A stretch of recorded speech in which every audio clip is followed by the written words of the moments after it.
लोकतंत्र को मजबूत बनाने के लिए जन आंदोलन का इतिहास साक्षी है कि जब जब आंदोलन हुए हैं सफलता मिली है।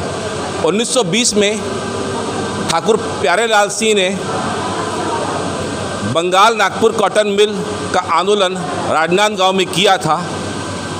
36 दिन यह आंदोलन चला था और सफलता मजदूरों को मिली थी। अधिकारी कर्मचारी फेडरेशन अपनी 2 सूत्री मांगों को लेकर आंदोलन कर रहा है। आइए जानते हैं आज 8वें दिन आंदोलन की स्थिति क्या है। सर कहते हैं सोना तपता है और निखरता है। 8वें दिन आंदोलन की स्थिति क्या है? बहुत अच्छी स्थिति है 8वें दिन भी, और हमारे सभी संगठन के कर्मचारी आ रहे हैं, बैठ रहे हैं। और आज हमारे प्रांतीय निकाय के द्वारा मुख्य सचिव महोदय से भेंट भी की गई है, और अभी पता चला है कि बैठक समाप्त हो चुकी है फेडरेशन की और मुख्य सचिव महोदय की, और 1-2 दिन में कोई सार्थक पहल निकल कर आएगी। आज की मुलाकात से कर्मचारियों में कितना उत्साह है और क्या फीडबैक मिला है आपको प्रांतीय स्तर पर? अभी वार्ता हुई है, अपनी अपनी बातें रखी गई हैं। प्रांतीय निकाय के द्वारा जो हमारी मांगें हैं उनके बारे में विधिवत मुख्य सचिव महोदय को समझाया गया है कि हमारी ये समस्याएं हैं, हमारी ये मांगें हैं, और इस तरह से हम लोगों को आर्थिक नुकसान उठाना पड़ रहा है। उसके बारे में चर्चा हुई है, जिस पर उन्होंने संभवतः ये कहा है कि हम आपकी मांगों पर विचार करेंगे, इसके लिए थोड़ा समय दिया जाए। लिपिक वर्ग से आते हैं तो क्या स्थिति है आज के 8वें दिन आंदोलन की आप लोग की? सर आंदोलन तो 100% सक्सेसफुल है, और रहा सवाल आंदोलन, मेरे को लगता है कि जैसे जिस तरह से हमारे फेडरेशन के पदाधिकारियों की आज चीफ सेक्रेटरी महोदय से चर्चा हुई, और जिसमें हमारे फेडरेशन के जो पदाधिकारी हैं, जो मांग उनकी शुरू से रही है देय तिथि से महंगाई भत्ता और HRA, उस बात को उन्होंने चीफ सेक्रेटरी महोदय के सामने रखा, और चीफ सेक्रेटरी महोदय ने उसके आधार पर वित्त सचिव और JD सचिव को बुला करके इनकी बातों को रखा, और उन्होंने आश्वस्त किया है कि आपकी बातों को मैं मुख्यमंत्री जी तक पहुंचाऊंगा। और इसका जो रिजल्ट है, देखिए अंतिम में तो मुख्यमंत्री जी चूँकि वित्त मंत्री हैं तो उन्हीं के द्वारा फाइनल करना है, तो उन्होंने कहा है कि हम वित्त सचिव भी, हम आपको वित्त मंत्री तक आपकी बात पहुंचाएंगे, और आपकी बात को जो है मुख्यमंत्री ही उसमें जो भी करना चाहेंगे करेंगे। एकदम लिपिकीय अंदाज में जवाब दिया है आपने, बिल्कुल। सर आज जो बैठक हुई है उसमें कितना सकारात्मक ले रहे हैं आप?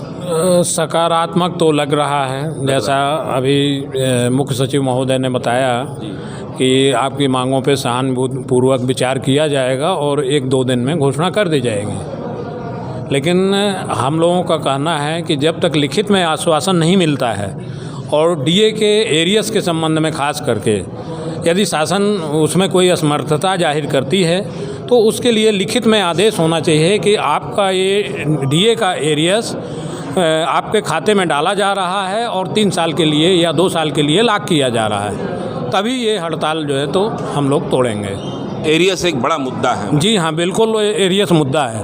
अगर राज्य शासन की वित्तीय स्थिति खराब है तो यहाँ पे 2-3 कैडर में अलग अलग विसंगतियाँ नहीं करना चाहिए था। मतलब फार्मूले भी हैं आप लोग के? जी बिल्कुल फार्मूले हैं जी। सर अब आंदोलन क्या किस दिशा में जा रहा है और आप लोग कितने सकारात्मक हैं आज की बैठक को भी लेकर? आज हम लोग 100% सकारात्मक हैं, और उम्मीद है कि बहुत जल्द इसका निर्णय मुख्यमंत्री महोदय लेंगे, ऐसा उम्मीद है हम लोग को। जी। शिक्षक संघ से भी हैं। स्कूलों की स्थिति क्या है सर, आज बताइए। स्कूल लगभग आधे बंद हैं, और जो शिक्षक हैं वो मतलब अटैच के भरोसे विद्यालय चल रहा है, तो निश्चित पढ़ाई प्रभावित हो रही है। और देखिए DA जो है एक बेसिक मुद्दा है, और बेसिक मुद्दा के लिए लगभग मान के चलिए कि 5 दिवसीय हड़ताल, और ये 8 दिन हो गए, 13 दिन 1 दिवसीय पहले था, कुल मिला के 14-15 दिनों से कर्मचारी अपने बेसिक मांग के लिए अड़े हुए हैं। सरकार को निश्चित ही इसको सहानुभूतिपूर्वक। शिक्षक संवर्ग तो वैसे भी 37 दिन हड़ताल कर चुका है, वो 36 दिन का रिकॉर्ड तोड़ चुका है, तो आप लोगों के वो डर नहीं है अभी कोई? नहीं, देखिए वो कोई कीर्तिमान स्थापित करना हड़ताल का उद्देश्य नहीं होता है। हड़ताल का उद्देश्य एक मात्र है कि हमारी जो जायज़ मांग है उनको सरकार जल्दी से जल्दी पूरा करे। इरादे मजबूत है? बिल्कुल इरादे तो बुलंद हैं, उसमें कोई शक नहीं है। सर अब बताइए, अब क्या संदेश आप सरकार को देना चाहते हैं हमारे चैनल पर? सरकार को हमारा जो कर्मचारी संगठन है यही संदेश देना चाह रहा है कि जितना जल्दी से जल्दी हो सके फेडरेशन की मांगों को माने और हम कर्मचारी अपने कामों पे लौटें। सर, एक सांस्कृतिक कार्यक्रम वगैरह हो जा रहे हैं हर जगह पर, उसका उद्देश्य है क्या, होता क्या है उसका उद्देश्य?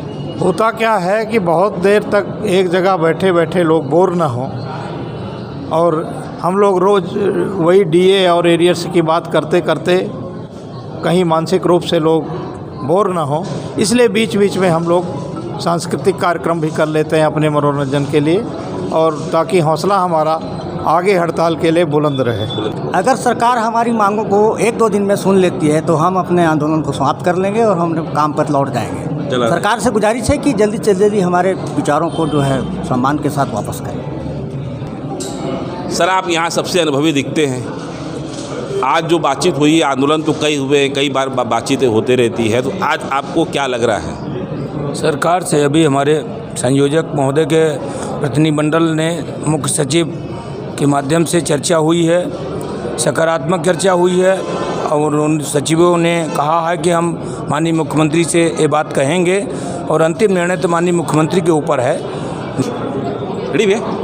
कल से तीज का त्यौहार भी शुरू हो रहा है और ये अधिकांश महिलाएं तीज का त्यौहार भी मनाएंगी और आंदोलन भी करेंगी, तो आइए जानते हैं कि भाई अब आप कैसे करेंगे। कल तीज शुरू हो रहा है और आप अपने 2 सूत्री मांगों को लेकर हम अपने 2 सूत्री मांगों को लेकर कल यहाँ पर सभी महिलाएं निर्जला व्रत के साथ हड़ताल में रहेंगी, और आपके इस चैनल के माध्यम से मुख्यमंत्री जी से मेरा विनम्र निवेदन है कि वो अपनी बहनों को देखें, अपनी बेटियों को देखें और ये समझने का प्रयास करें कि इस कठिन व्रत के साथ भी हम उनसे ये निवेदन करते हैं कि वो हमारी मांगों को जितना जल्दी से जल्दी हो सके पूरा कर दें, ताकि हम आगे महंगाई भत्ता और एचआरए को लेकर के हमको इस व्रत के बाद आगे हड़ताल में ना बैठना पड़े।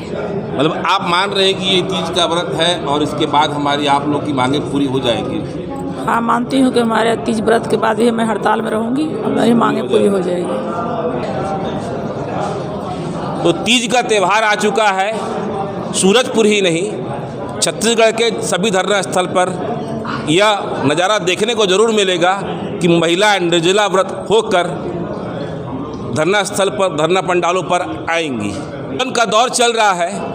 यहाँ पर ठाकुर प्यारेलाल सिंह को भी याद किया जा रहा है, रविशंकर शुक्ल जी को भी याद किया जा रहा है और डॉक्टर खूबचंद बघेल जी को भी याद किया जा रहा है। डॉक्टर खूबचंद बघेल जी छत्तीसगढ़, पृथक छत्तीसगढ़ की उन्होंने कल्पना की थी, जो वाजपेयी सरकार आने के बाद फिर छत्तीसगढ़ बना, बड़ी शांति से छत्तीसगढ़ बना। छत्तीसगढ़ जब बना था तो उम्मीद थी कि छत्तीसगढ़ समृद्ध होगा, आर्थिक रूप से मजबूत होगा, लेकिन यहाँ पर कर्मचारी अपनी 2 सूत्री मांगों को लेकर जो आंदोलन कर रहे हैं उसमें कहीं न कहीं राजनीतिक हलकों से यह सुनाई दे रहा है कि राज्य की वित्तीय स्थिति ठीक नहीं है। कहना तो बहुत कुछ है, इन मंचों से तरह तरह के रोज़ शब्द बाहर निकल रहे हैं, सांस्कृतिक कार्यक्रम हो रहे हैं, इसके अगर अर्थ निकाले जाए तो कोई अर्थ निकलते हैं। बहरहाल, अगर आपको हमारी खबर अच्छी लगे तो लाइक करें, सब्सक्राइब करें और शेयर ज़रूर करें। सीजीवाल से, सूरजपुर से मनीष जायसवाल की एक रिपोर्ट। धन्यवाद।